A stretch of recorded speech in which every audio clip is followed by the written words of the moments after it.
Hey, howdy, hello, everyone. Apollo here with an off-stream segment. I am joined by a kind friend, Balthazar, Doge Professor. They go by they them pronouns, so be sure to be correct in the comments.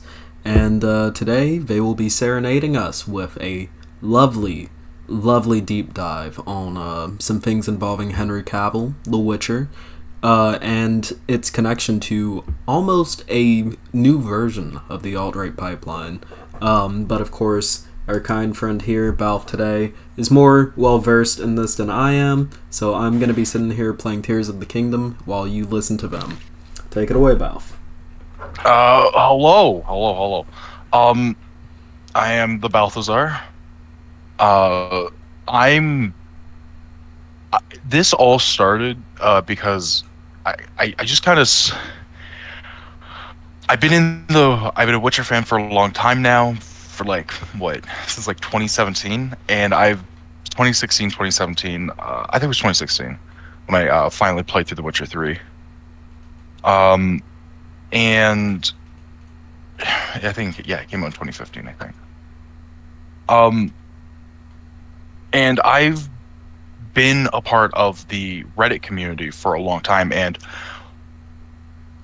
been excited for the TV show and everything. And this all started because I started noticing certain things about the about the Reddit community for The Witcher and how right wing it was getting and how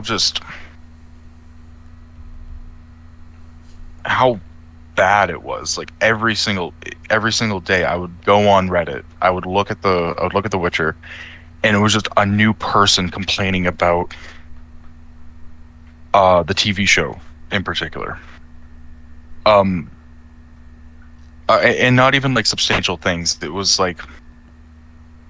shit you can go see or see, like, read about. You can go read on like Twitter at from like 10,000 people just spouting the same thing.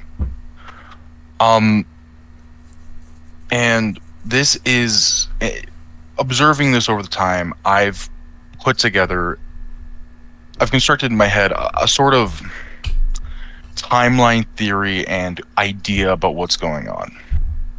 And that idea is the Witcher community is intensely right wing, and every outrage that people have against, say, the Witcher TV show is rooted in the intensely right wing people of the Witcher community that started like, way back years ago now, when the show was first being casted. So I guess we'll start off with a very with a post from around the time that The Witcher was being casted. And I'm just going to send this to April so they can put it on screen when the video goes up or whatever. This, this is this is a post that was made by someone who is Polish, and it's essentially complaining about uh, essentially just complaining about the concept of quote unquote brown washing, as a lot of these people will refer to it as Siri in this case. And it's a Polish person being like, oh yeah, they're discriminating against judges and stuff like that. And the interesting thing about this is the amount of upvotes it has and the amount of comments it has. It has 13,000 upvotes, and there's 3,500 comments, and it is all people. It is all people essentially being, oh, what's wrong for anti-diversity crowd. Um, it's insane. Like, here, let's read some of these comments. Let's see. Let's find one. Mm-hmm. Where's one? Uh,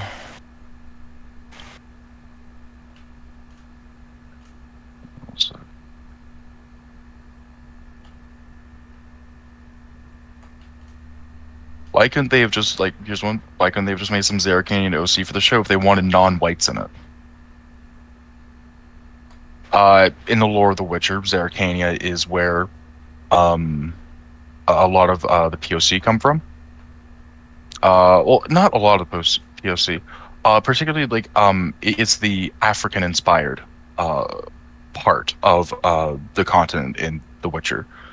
Um, there are other parts of the world in The Witcher where POC people come from, but it's just like it's that sentiment. Here's another post that I'll put up. Um,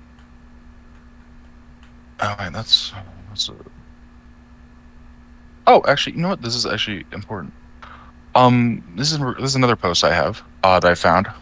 This is somebody basically saying or taking the pro diversity side. It has one upvote, 123 comments, and it is all basically people disagreeing or quote unquote disagreeing with it. This person is the post is titled "The integrity of the story of The Witcher does not hinge on the fucking skin colors of characters." And if you read some of the comments, we have according to the remasters of The Lion King and Aladdin, it does. Also, according to the reactions of Gods of Egypt, basically people are saying that trying to invoke when media was whitewashing characters. Not whitewashing, they were casting white actors for roles that quite realistically should have been played by POC, and saying, oh, people got mad when they casted white actors, so it should matter here as well. Or then why change it at all? Also, against The Witcher is based on a medieval Europe. It's still important. I think the really embarrassing part is people is using this shit just because it's fantasy. If someone made any established black character, white people will get butt hurt hard, but the other way is it's fine. It's this is like 5 years ago. This is like really standard stuff. Like it's like the standard. It's interesting. Yeah. Is it kind of similar to the casting of, I'm forgetting his name, but the guy who plays Heimdall in the MCU? Was it kind of similar to that backlash, you could say? Yeah, I would say the nature of it was similar. It's the idea of non-white, like not casting non-white actors for roles that people think should be white, played by white people, when like it's an odd backlash to say, and yeah, I would say it was similar. Like I remember, there's one point. Oh, here's another post. This is from 4 years ago. This one is particularly egregious. This is one of the This is basically doing the, I don't know if you know this, the manga, the anime, the Netflix adaptation meme. In this case, it's the book, the game, the Netflix adaptation. It's here's a post titled "I'm no longer surprised when this happens," and it is a picture of three female characters from the Witcher series. We have Triss Merigold, Yennefer, and Fringilla Vigo. And it's the first pic. It goes top to bottom. We have first picture, or actually starts off with a description of them from the book, then has a picture, like an artist representation of them that was made for the books. Then the game, what they look like in the video games, and then the actresses playing them. And this was one of the posts where I found probably the most just.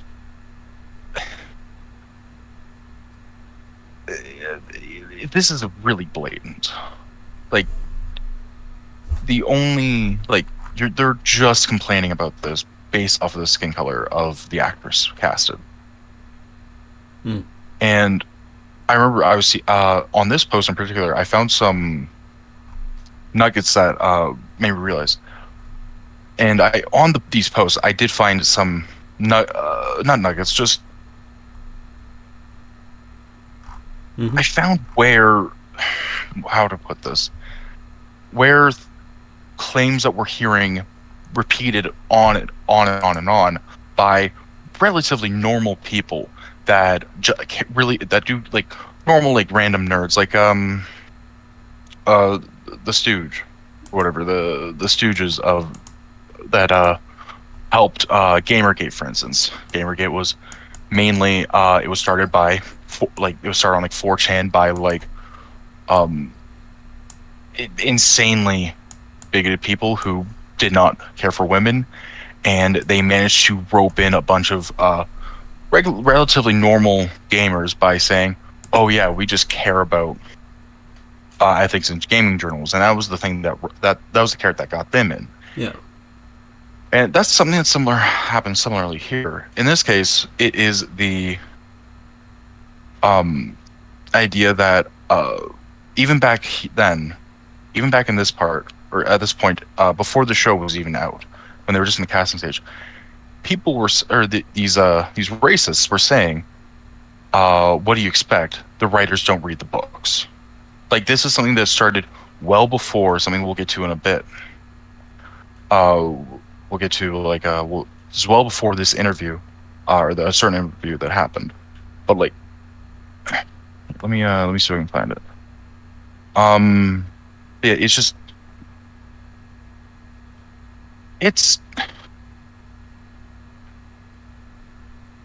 finding people who are complaining about how the writers don't read the books back then.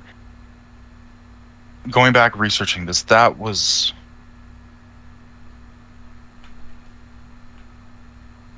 that made me disheartened. Like genuinely, like realizing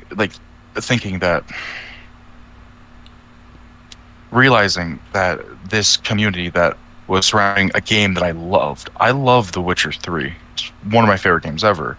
And it's not necessarily surrounding that game, but I got into the community because of that game, and I fell in love with the books. I fell in love with everything. Yeah. Finding out that the people who make up the majority of this community, were so intensely right-wing. Realizing this, just heartbreaking for me. Yeah.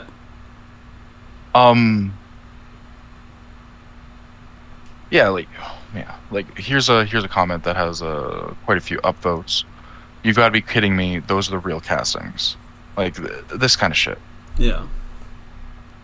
And you're probably probably wondering why am I taking so long and staying on this point for long, just to help give an idea of what this is, what it's like. Here's another few examples, and I'll start going a little bit faster. A post here's a post, which was Netflix's hit, is titled "Netflix's History Explains Race Changes," and then quoting her, "America has long and checkered history of enslaving, abusing, and deriding people who aren't white." And the content of the post, Pillow will show it on stream, but you can get an idea of what the contents of the Reddit post is, and then it links to an article titled that. But yeah, like if I just to read from the post, this arrogant and uneducated woman obviously has no idea that in Europe, when the continent was almost exclusively populated by whites, there were already racism, oppression, prejudice, classism, and so on. People like her are proof that hardly anyone remembers or knows about it, because racism today is understood only as this woman understands it. Which is kind of ahistorical, because as everybody knows, there was slavery in Europe. Yeah. There was slavery in Europe for centuries.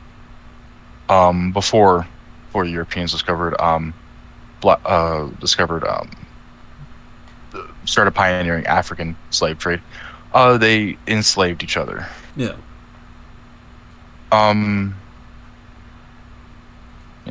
But here I'll just link this to Pillow, and we'll look at some of the comments. Netflix is social engineering more than entertainment now. I have never played or read The Witcher, and it upsets me to see all the upset fans. This was 4 years ago. Before the show came out, months before the show came out.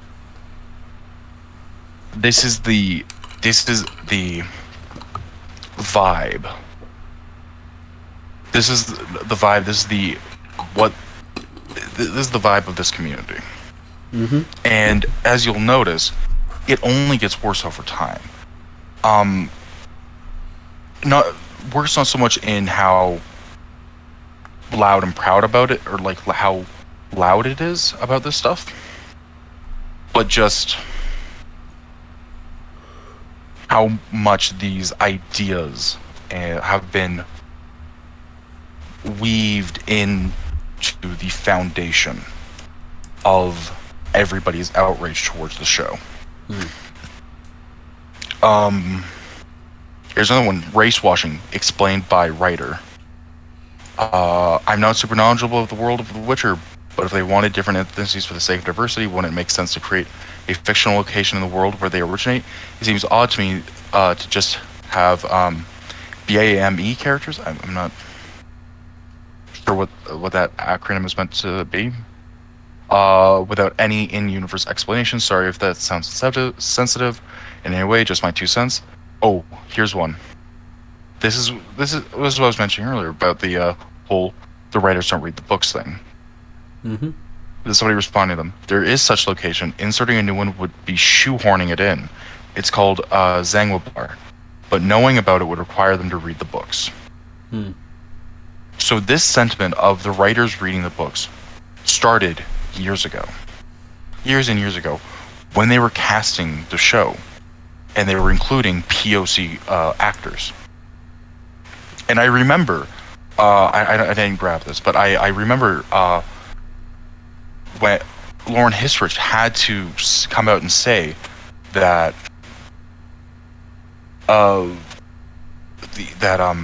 Ciri would be that they were looking for a white actress for Ciri. She had to like made that public because fans were getting so mad about the show already because they casted who's not what's the word for pristine white skin for some of the other characters. Let's see, what else do I have?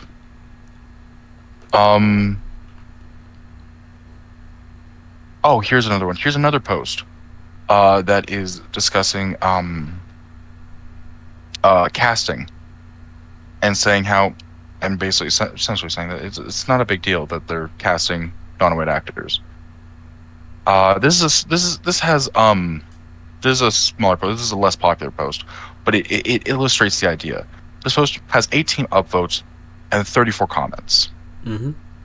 That ratio, you have many more comments than you have upvotes. So the vibe is, even though this was not a lot of people didn't see this post, it's the idea. It's the idea that's being forwarded. If you have that many comments versus the amount of upvotes, kind of shows that people disagree with this sentiment. Yeah. And I'll post that as well. Yeah, I guess we can move on. I think that's everything.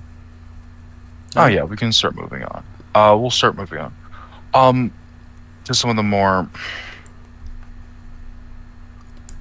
other claims. So let me bring this back up.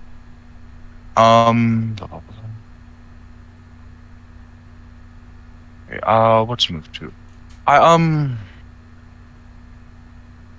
do we want to start getting into the behind the scenes stuff, or do we want to get into Henry Cavill? I think we can definitely talk Henry Cavill a little bit. All right, let's start. Let's discuss Henry Cavill. So an interesting thing that has happened a lot because of the show, but has been happening over the years is Henry Cavill is kind of becoming the golden boy representation for right-wing gamers and right-wing nerds. and stuff, just right wing people in general, because he's like he kind of ticks all their boxes.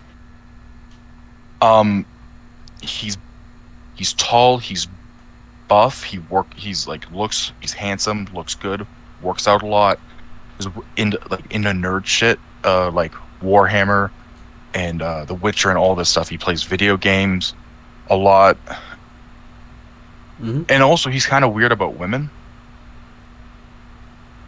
Interesting. Yeah. So like I've showed this to you. Somebody's riding a bike outside. I've showed this to you. Some stuff about. He's had some interesting things. Like I think I remember telling you. Like when he was 32, he was like dating a 19-year-old, Hmm. and like he went on to like defend that by saying like something along the lines of here, I sent it to you. I'm pretty sure I sent it to you. By saying something along the lines of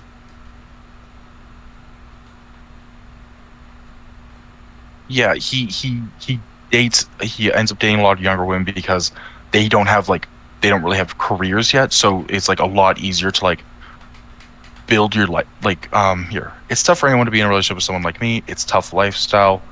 If I want someone who's a professional, they've got their own shit going on. So unless I meet someone who's very, very young, who hasn't yet started trying a career like that, you can go, okay, I'm going to travel with you and do some stuff. Maybe I'll write or whatever.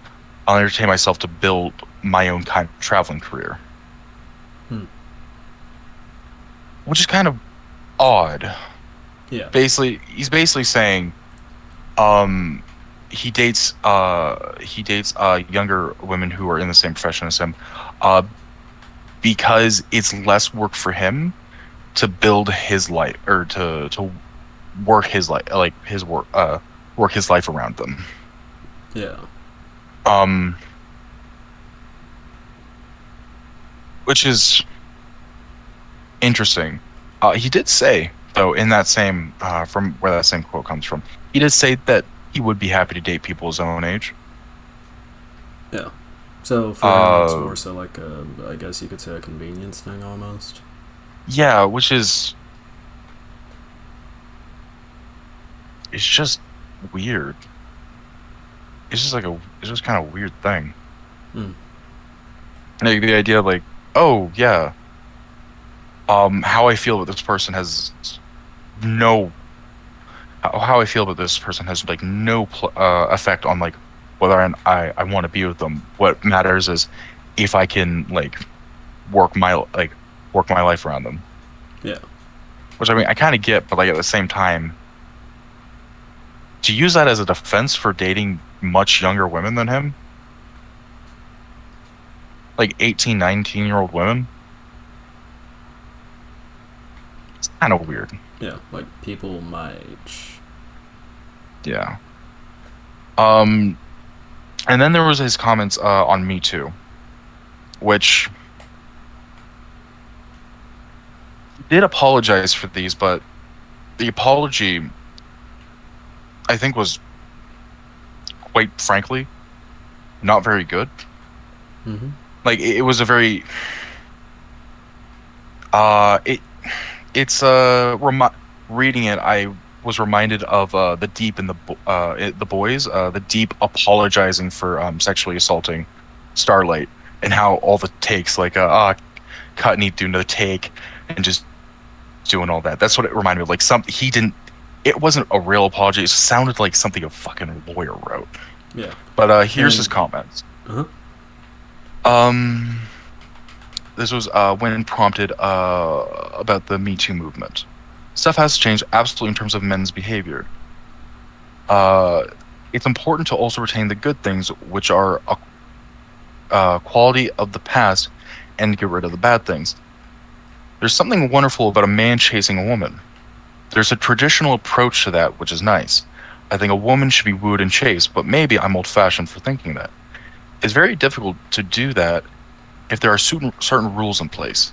Because then it's like, well, I don't want to go up to her because I'm going to get called a rapist or something, he said.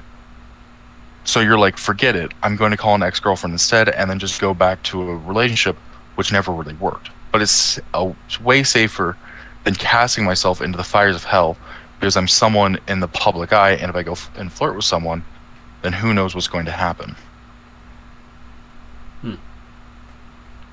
So certainly some, I guess you could say some interesting comments.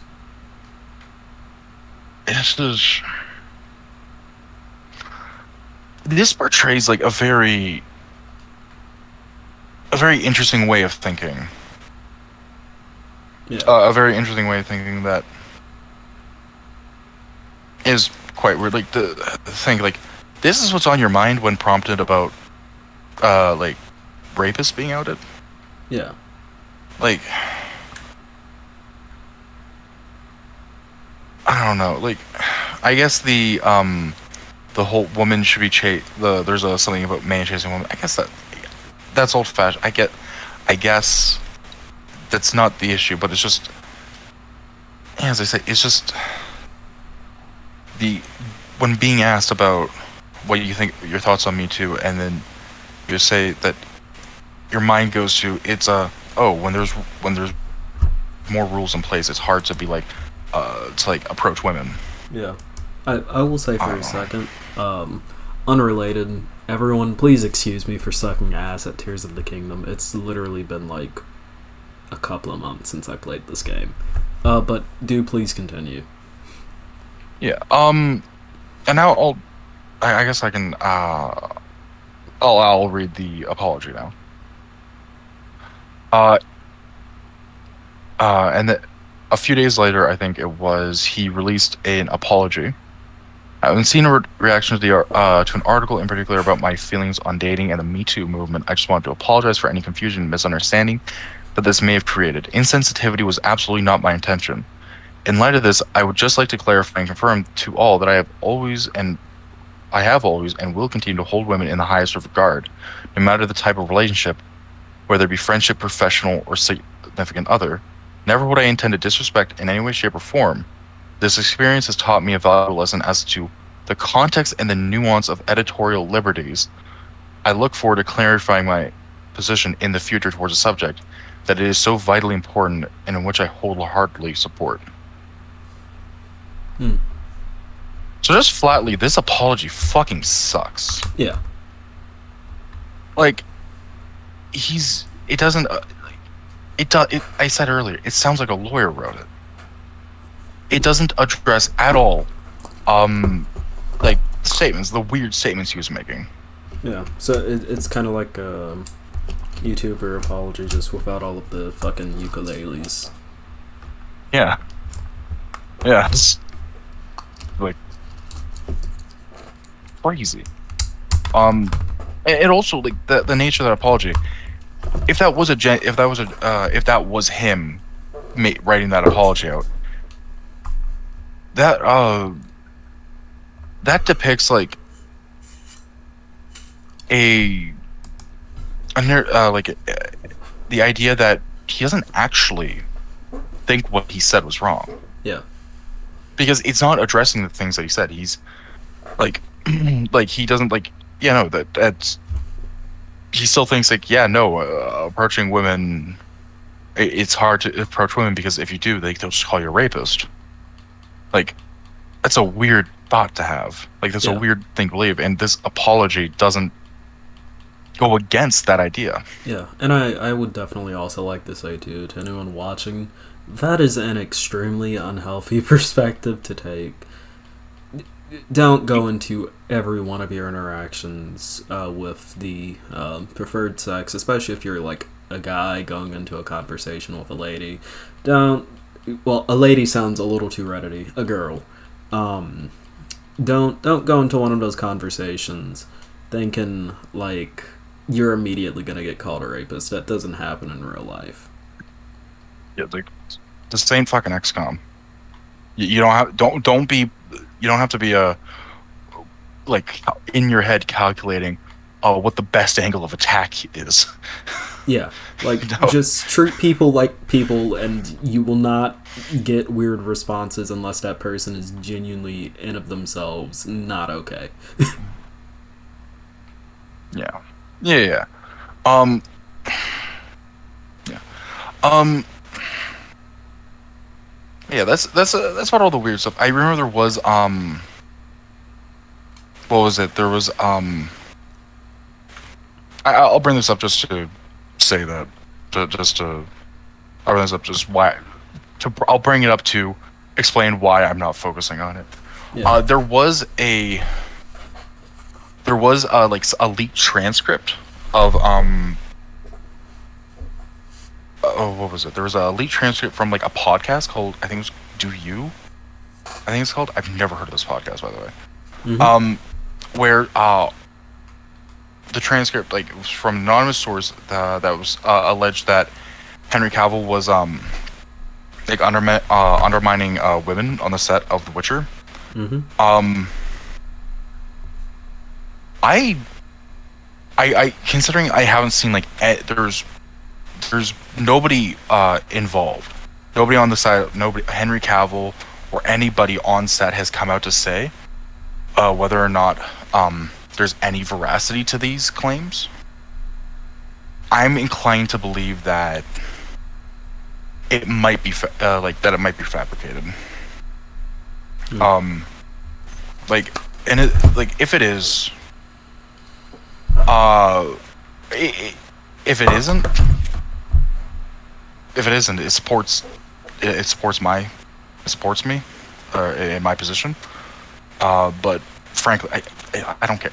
I don't think it's real. Yeah.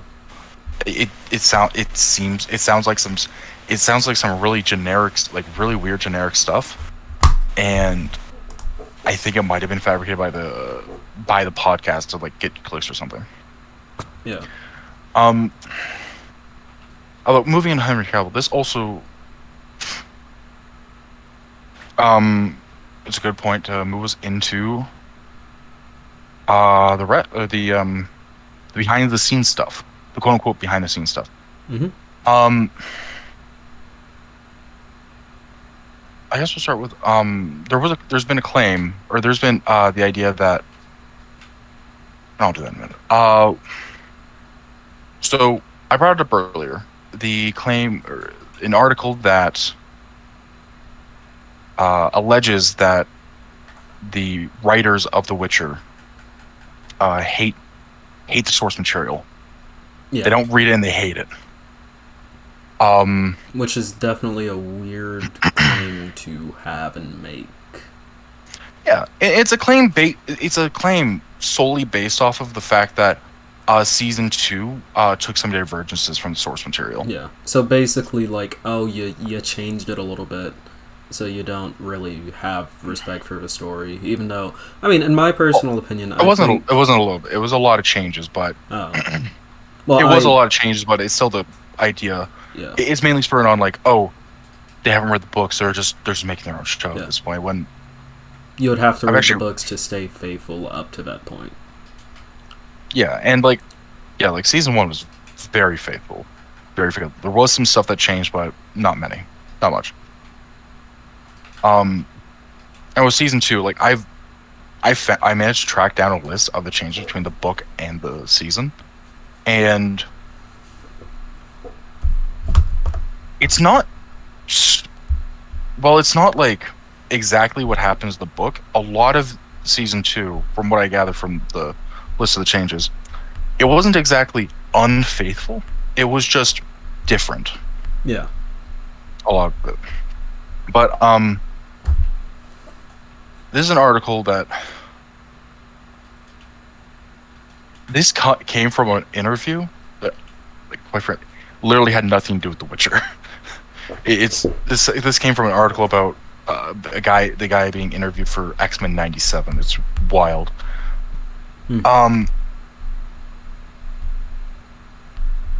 Where is it? Where exactly is the portion I'm looking for? Here it is. This was yeah. So here's the question and his response. This is from the interview. Can you discuss how the production team came about, like how they were recruited for X-Men '97? But this is Boda Namayo, by the way. For sure. In fall of 2020, Marvel's head of streaming asked me to develop a take, blah, blah, blah. Is about X-Men. I'll just skip to the important, the part that's relevant. I've been on shows, or I've been on show. I don't know why there is an S there. I think that's a typo.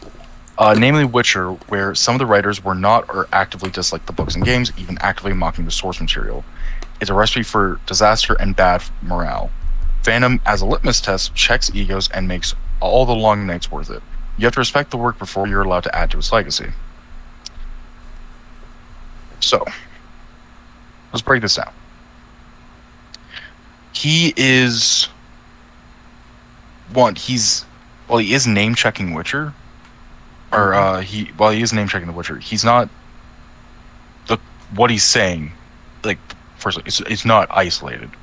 He's saying I've been on shows, namely Witcher, saying that it did happen on this, and people have extrapolated this to say, oh, all the Witcher writers hate hate the source material. When in the interview, he's quite friendly, just saying some, which some is as few as 2. Yeah. And I don't know. This could have been this is one guy's interpretation of the writing room. I don't know. Maybe I don't know if he was like super familiar with the source material.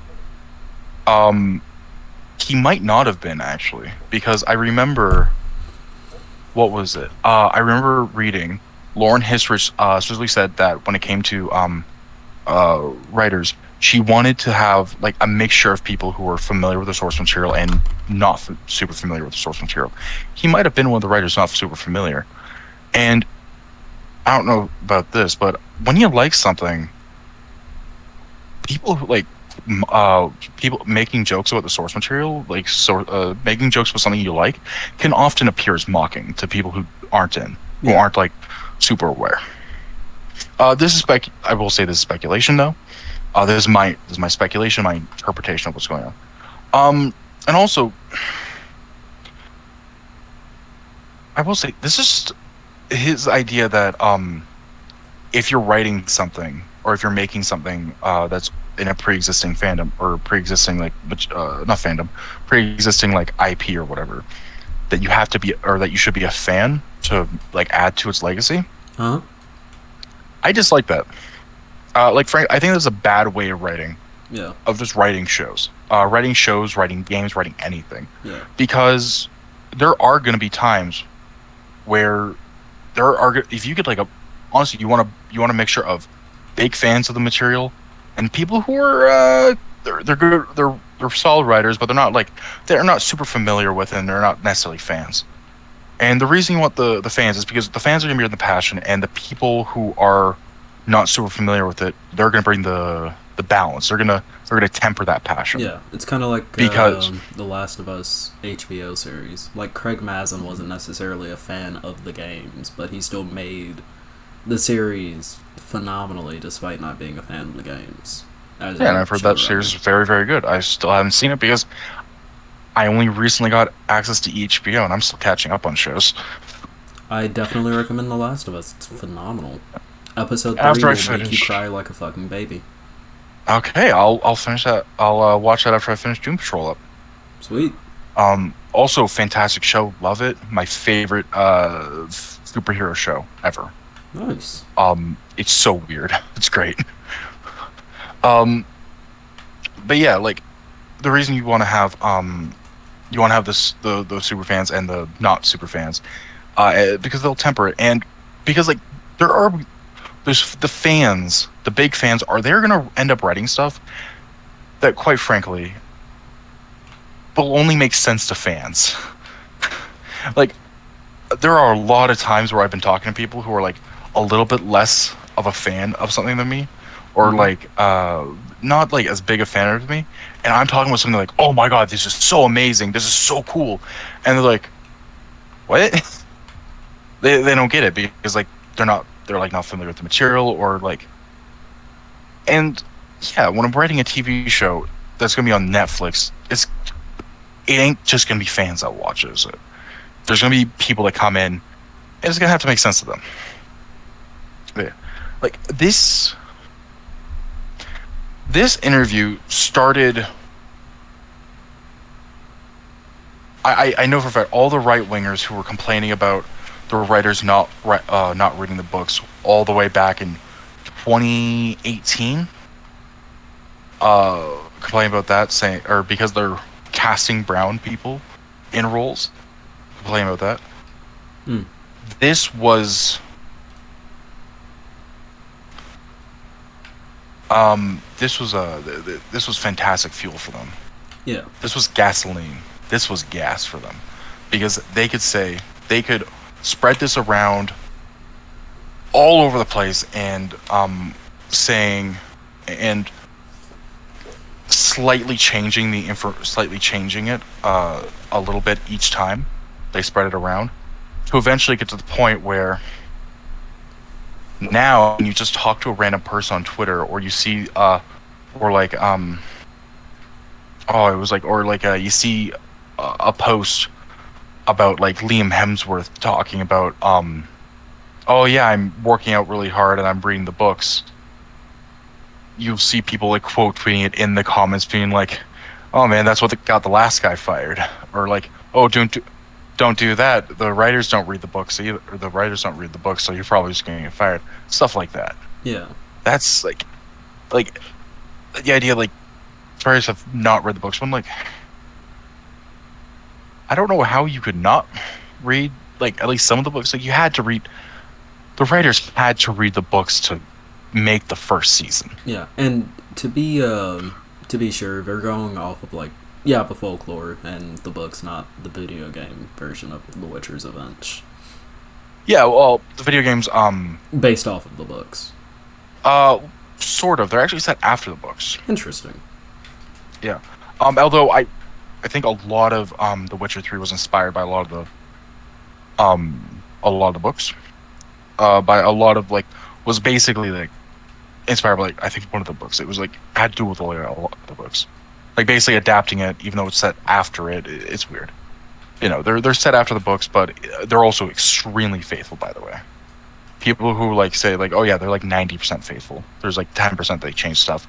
There's some stuff they change like that also a lot of the changes that they did in the show were also changes they made for the game. Like for instance. They changed the fact that the reason Amir wants Ciri in the books, it's not because Ciri has light spoilers. It's not because Ciri has elder blood. It's because Ciri will have a daughter that will be like the prophesized one. Yeah, she's prophesized to be the mother of the prophesized one, and that's why Amir wants her so badly, his daughter, so he can rape and impregnate her. Oh. I can understand why writers would want to change that for like that's just a heavy topic. Yeah. That's a heavy topic, and also it takes away it makes Ciri less important. Makes her less important because she's no longer the prophesized one. She's just the mother of the prophesized one. Yeah. And I don't know about you, but one of the things I really love about The Witcher 3 is that Geralt isn't like he's just a guy, and he's I think this is gonna sound weird. I like the fact that Geralt isn't like the chosen one. He's just the dad of the chosen one, which I think works a little bit more than just making Ciri the mother of the chosen one, because Geralt is the character that we follow. He's the one you follow. You do everything as him. You play as him. If Geralt didn't exist and then it was Ciri and then her kid, and that was the story of The Witcher, I guess that way of doing things would work better. You know, that's weird. It's dumb. Yeah. But like you that's like a change. Like both the games and books made. I don't know. I guess the quote unquote book fans would hate that change in the TV show. I don't know. Yeah. So, Um, I will say, it does seem like that there's this fucking overarching theory that the reason why Henry Cavill got removed was because he read the books or tried to be like too faithful to the source material. Is that kind of what's going on here? Because like again, I'm personally not versed in The Witcher at all. It's not really a series that I played. And it's not a book series that I read, and I never watched the TV series because it's what like I'll put it like this: I passed up The Witcher on the Steam sale for like Far Cry 6. Like I genuinely really don't do The Witcher at all. So, that's a shame. The Witcher 3 is fantastic. eh, I don't know. Now, I don't know. now I want to go gift it to you on Steam.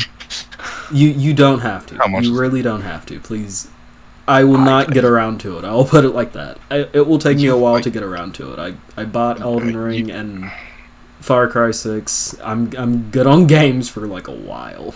It's $21. You've already done the same for me with the same to me Well, with that was City Skylines. Skylines, and City I Skylines is haven't. different. I've launched that once and I haven't. I played it like for 40 minutes once and I haven't touched it since. That game is phenomenal with mods. I'll look into it. You know, it's a shame. But yeah, no, that is the current. Wait, no, I can call it a conspiracy theory because it is literally a conspiracy theory. That's the current conspiracy theory going around. That Henry Cavill left the show or was fired because he cared too much about book accuracy. By the way, I'm just sending the Me Too article. Gotcha. And honestly, I'm gonna be honest. I've yeah, I'll say that in a minute. And like there are articles like we have Redanian Intelligence, which is Redanian Intelligence is like Witcher super site. It was like super fan site. Like the Redanian Intelligence is taken straight from The Witcher. It's like something straight from The Witcher. So like it is, these guys care about The Witcher like more than anybody, and like even they are saying like, Henry Cavill explains how he pushed for a book accurate Geralt in The Witcher. And this is like people use articles like this, and stuff like that to inform the conspiracy theory that Henry Cavill left because of lack of book accuracy. Yeah.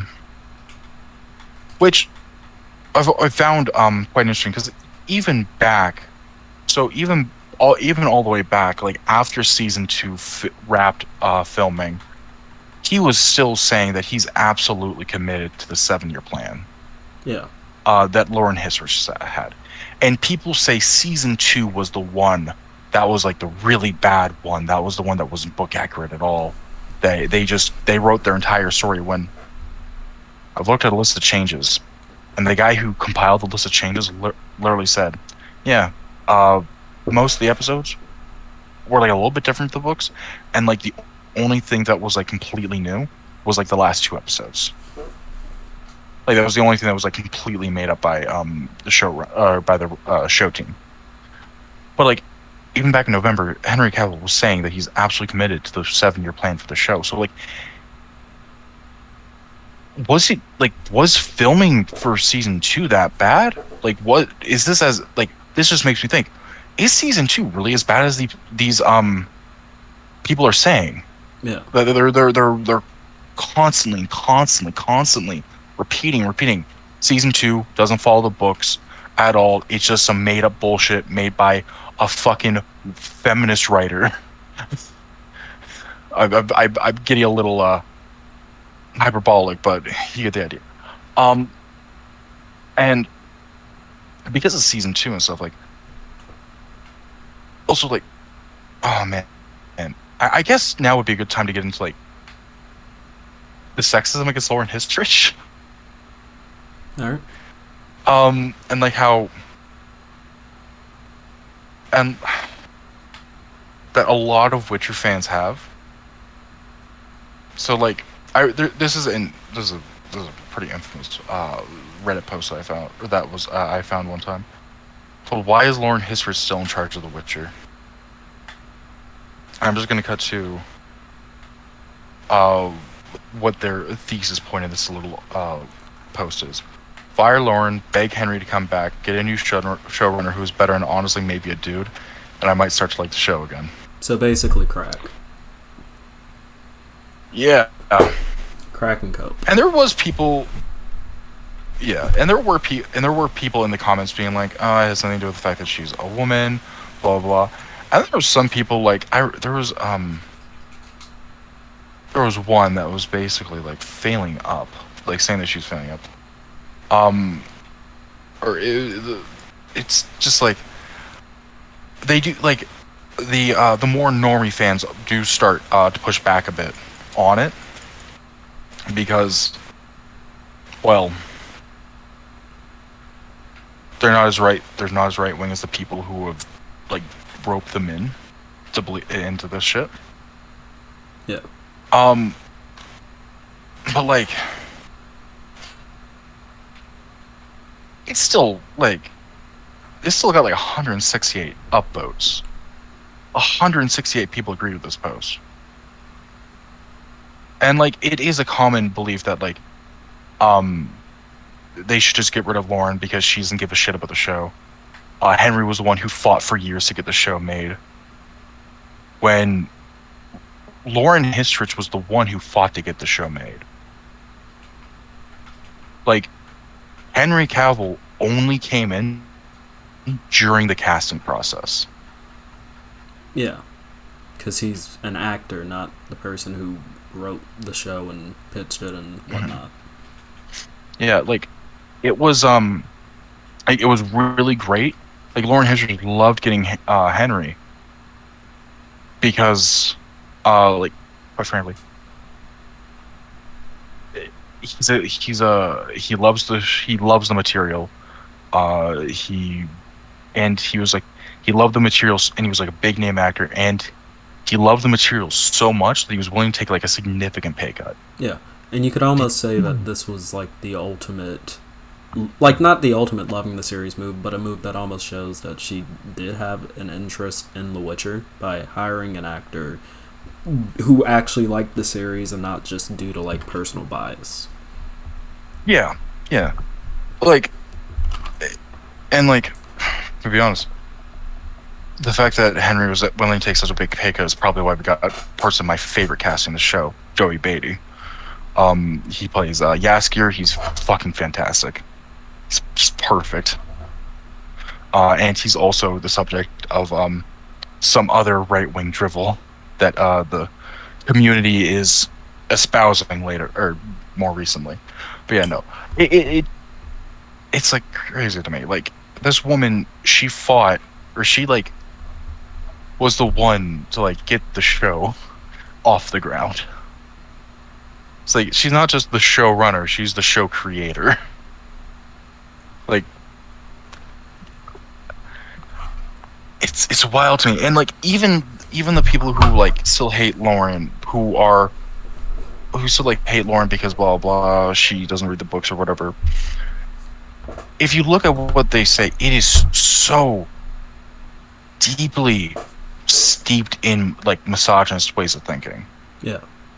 Like, it's insane. Like, I remember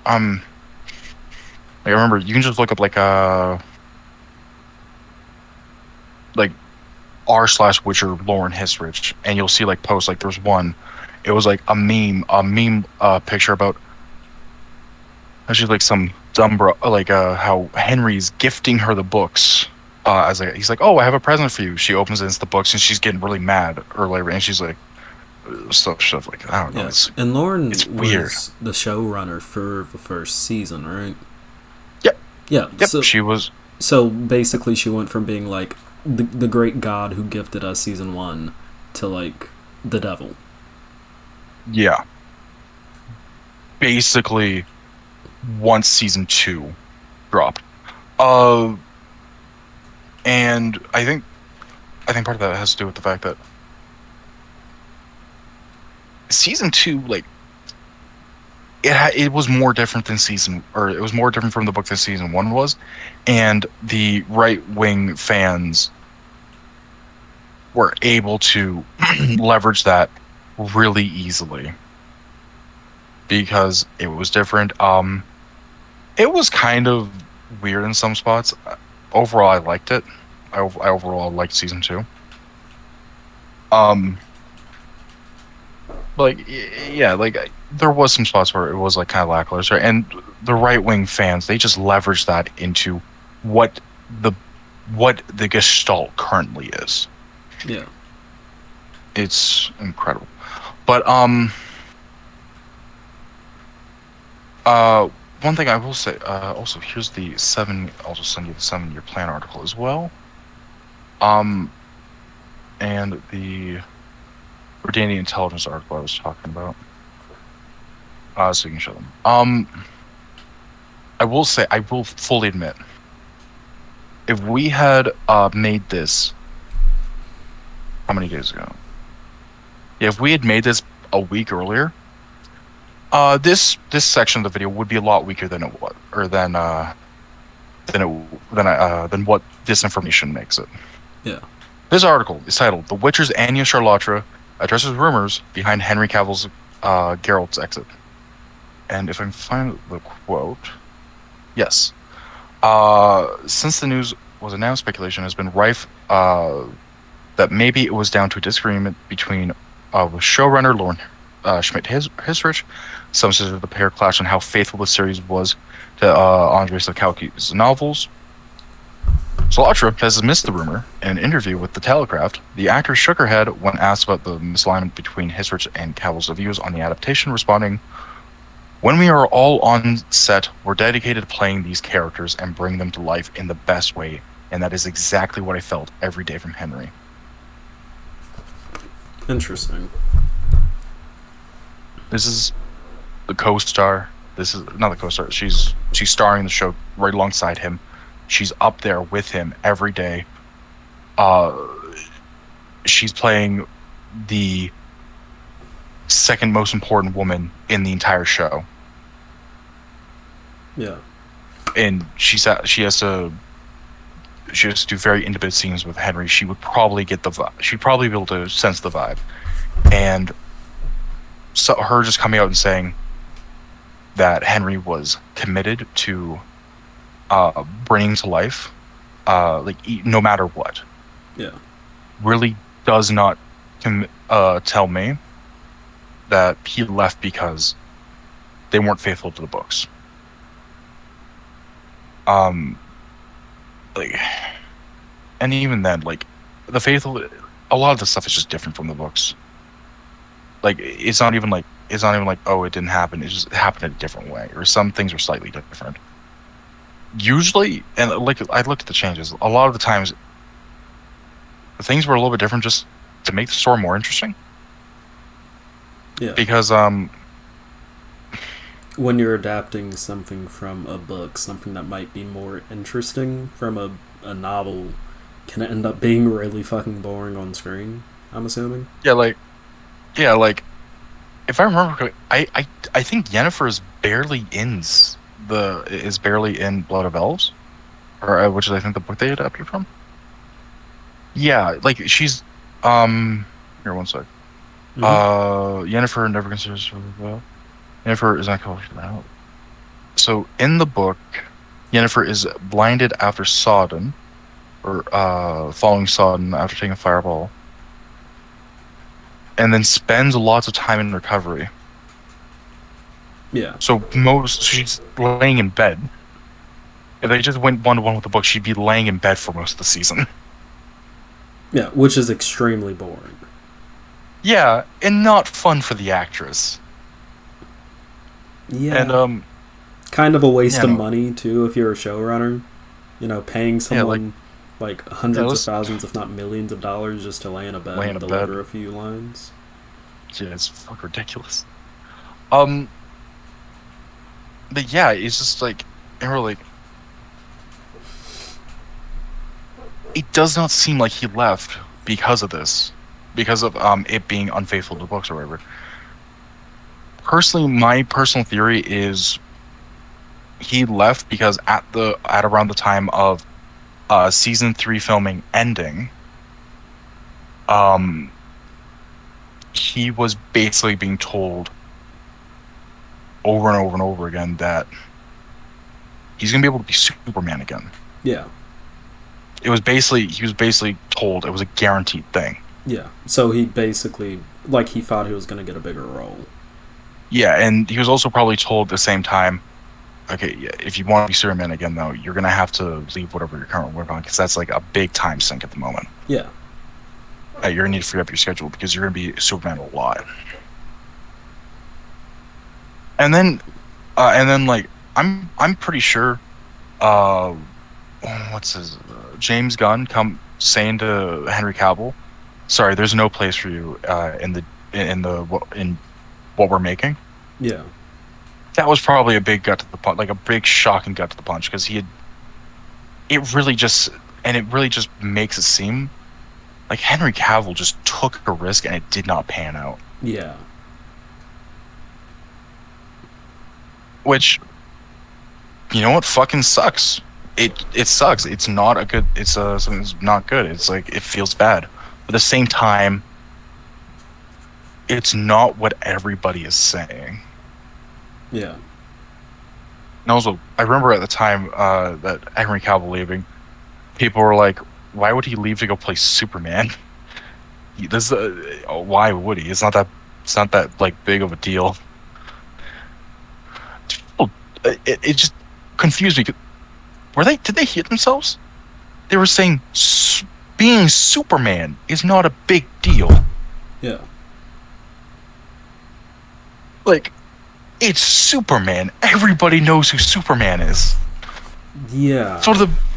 And also, Superman was a role that Henry Cavill also liked playing. It was another quote unquote dream role for him. So like the idea like he's gonna be being paid a lot more because he's gonna be fucking Superman. And they're gonna have the budget for him more. A bigger budget for him. Like, it's just insane to me. Say to me, like, why would he not? Like, it's a role that he also loves. He's gonna be paid more. Like, I would take the risk too.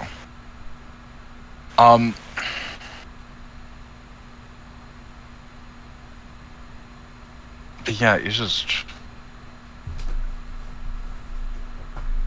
And yeah, like I don't know how well I've done I've been kind of like all over the place and stuff, but I don't know if I've like done the best to weave this connecting string between the right wing and this as well as I think I have in my head, but. Mm-hmm. So basically, The Witcher, as a TV series, is suffering from the issue of both fans on fucking Reddit, aka the worst platform on earth, having a stroke and not understanding how like behind the scenes shit happens with TV show development, and a lot of these rampant speculation. Yeah. And a lot tons of stuff. And a lot of the speculation airs on the opinion that The Witcher is good but has effectively gone woke, even though that wokeness is just changes to the story to make it more interesting, which almost every adaptation of a piece of media does. Or a person of color being casted. Yeah, which... I mean, I've said my opinion on this before anyone who may come across this video says, oh, you know, well, what if we did it to, like, a black character like Black Panther? If you can find a way to change the race of a character whose race does actually kind of matter in the context of the story, like Black Panther, like, you can do it. Just make it make sense in context. Like, the example that I like to give is if King T'Chaka killed, like, Ulysses Claw when he was smuggling some fucking vibranium out of Wakanda, and he ended up adopting, like, Claw's baby child because, you know, he's now an orphan. and then that kid grows up and becomes the Black Panther because he got adopted by the royal family of Wakanda. That's a situation where I would be fine having like a white character as the Black Panther because again, it makes sense in the context of the story. And it seems like with The Witcher, the race of the characters really doesn't matter. Like, people say, oh, well, you can't really cast these as, like, black people because there weren't really black people in Poland at the time The Witcher was written. And it's like, there weren't really British people either, and Henry Cavill is British, so... He's British. Yeah. So, also, what are we doing? Also, when it comes to The Witcher, something that... I remember that criticism actually coming up around the time of The Witcher 3, and are people saying, "Oh yeah, there shouldn't be people getting annoyed there aren't very many people of color in The Witcher 3."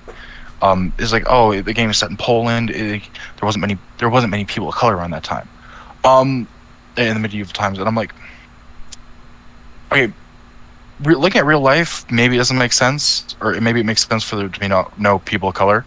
But looking at it in game, most of The Witcher takes place around the city of Novigrad, which is a port city. Yeah, would have had a lot of people from different areas there. Yeah.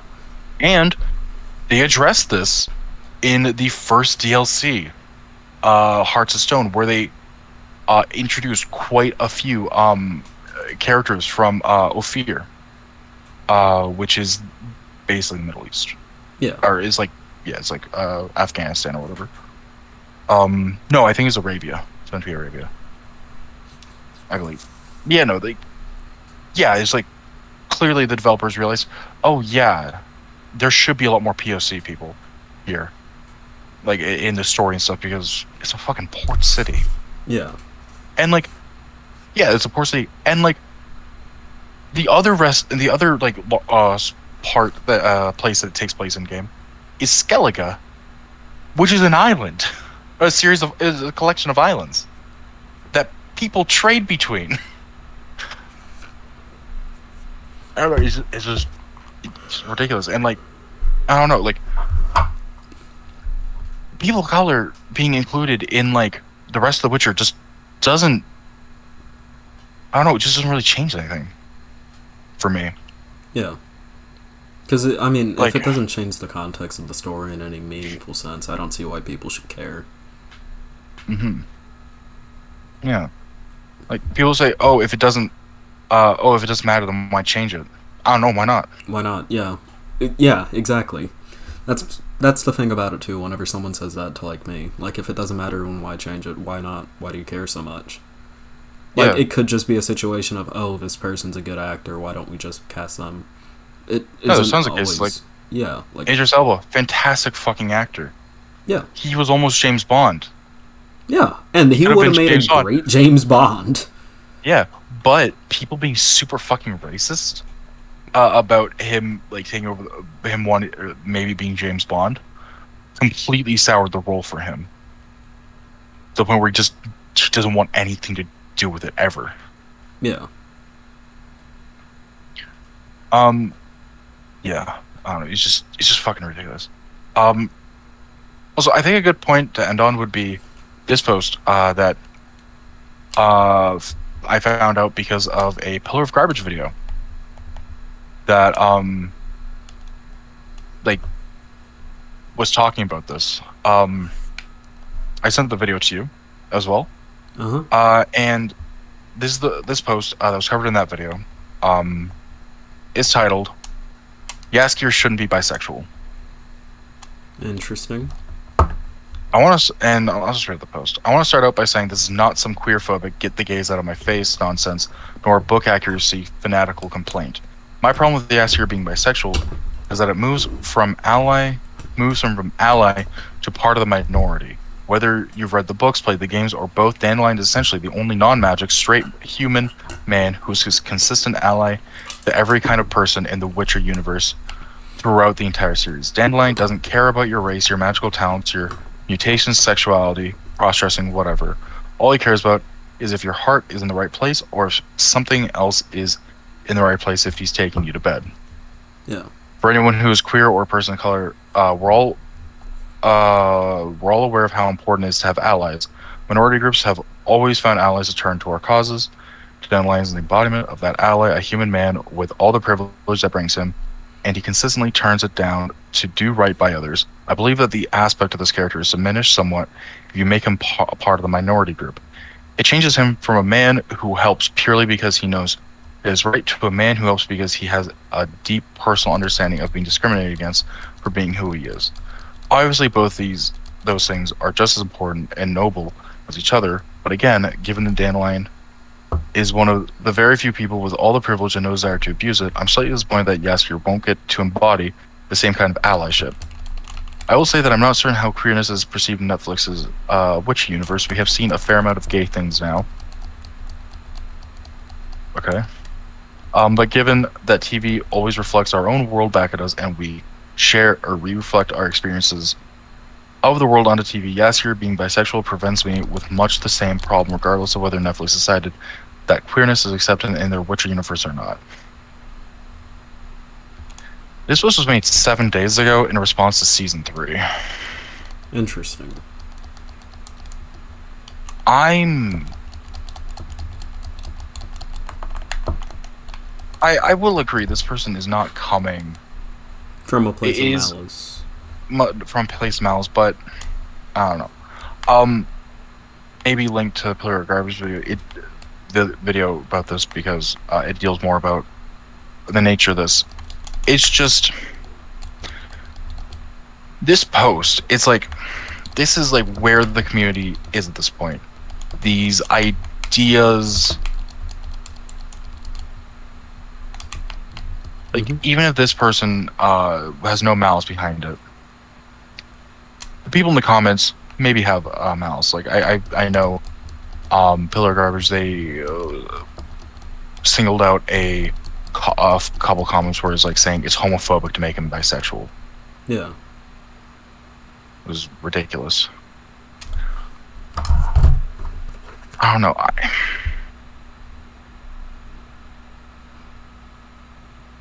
I just the thing, like these ideas, the ideas that are rooted in like a lot of right-wing thinking.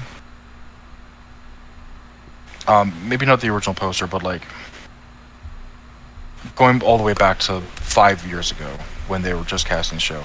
These right-wing people, their ideas have learned to they've learned to adopt the language of the woke, so to say, in order to pass off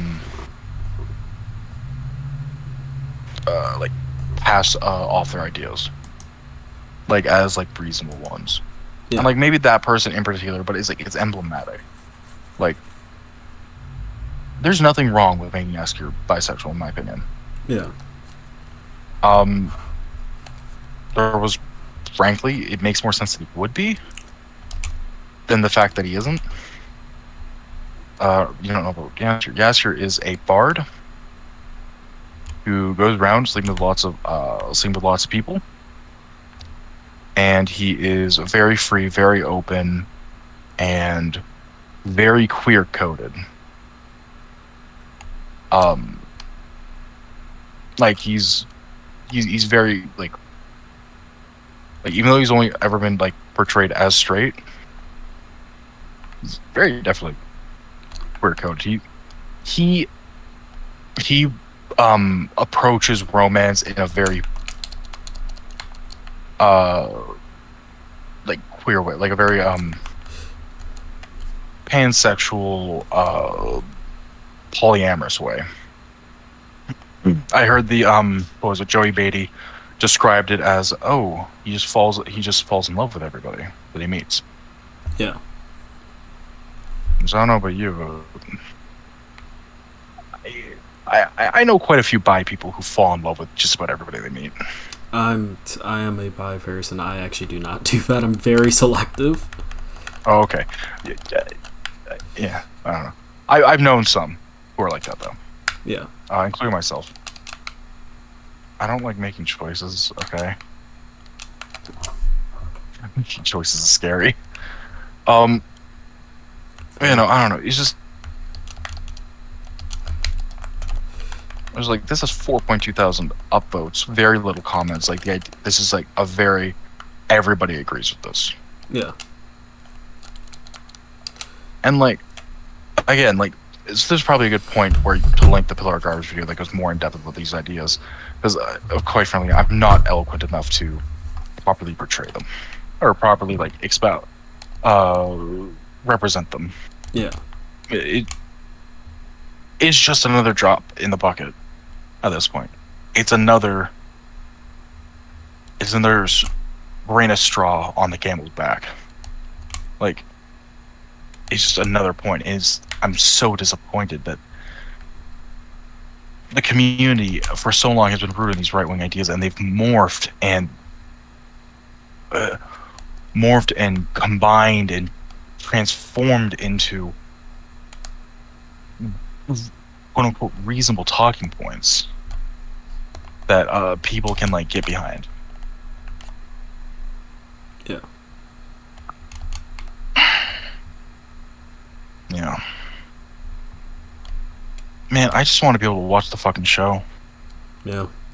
I don't want to have to care about this shit. I want to be able to watch the show, figure out whether I like it or not. And like, I'm gonna be honest, there's tons of Witcher fans who like the show. Yeah. Tons of people who are fans of the books, who are fans of the games, who like the show. I was like, honestly, the show's pretty fun. There's great fight scenes. Geralt's characterization. It's kind of different. It's a little bit different from maybe the books, but it's pretty accurate to the games, I feel.